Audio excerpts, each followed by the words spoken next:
Namaskaram, a very good morning. I would like to thank Sri Murli Raghavan and the convener of Navadisha conference, Apoorva, for inviting me here and also getting me more nervous than I am before presenting a new Varnam during the season. My topic is Contemporariness in Content in Bharatanatyam.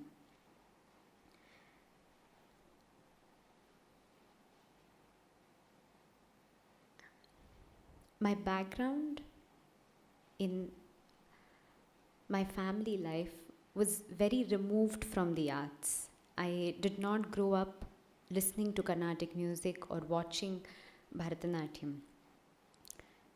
The first thing that I engaged with through dance was the different languages, Tamil, Telugu, Sanskrit.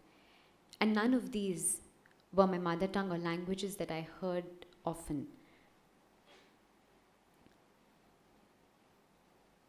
It was during this engagement that I realized the value of what the text has to offer to dance.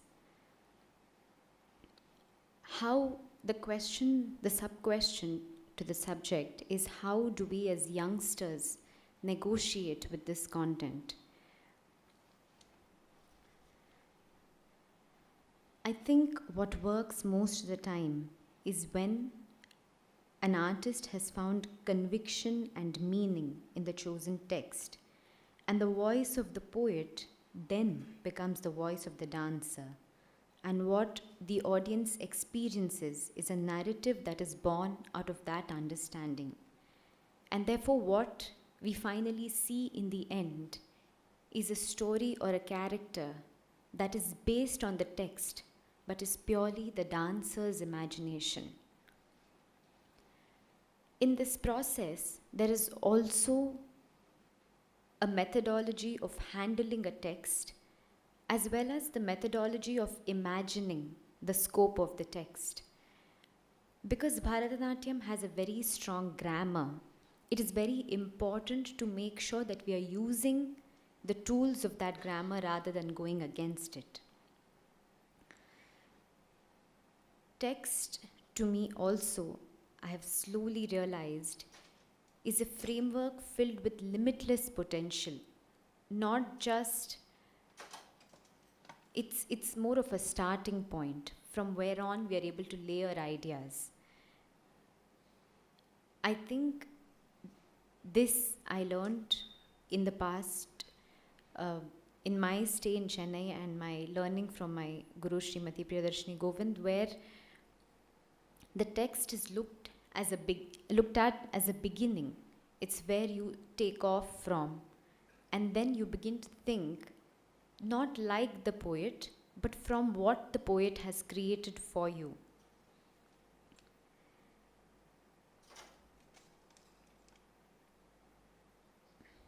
The other scope of text is where you're trying to create an experience for the audience, something that they have not necessarily experienced in real life, but you're bringing to life on stage through the text that you've chosen to present.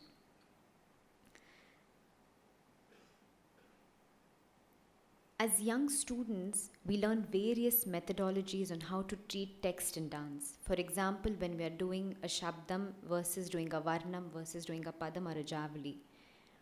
And it is important to recognize how our teachers and senior performers are engaging with this text, because it is always different. And it's only when we use these methodologies that we are able later on to deal with texts that are not formatted in a very traditional way. A lot of the times friends ask us why we are constantly going back to traditional texts about a time that we have never seen and never experienced. What is it in those texts that makes it so vital for us as classical dancers to engage with and present again and again?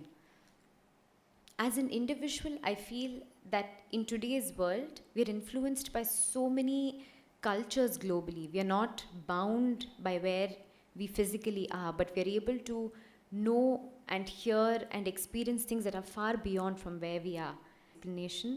But this is my understanding and my process of negotiating with the content that we present today. Thank you.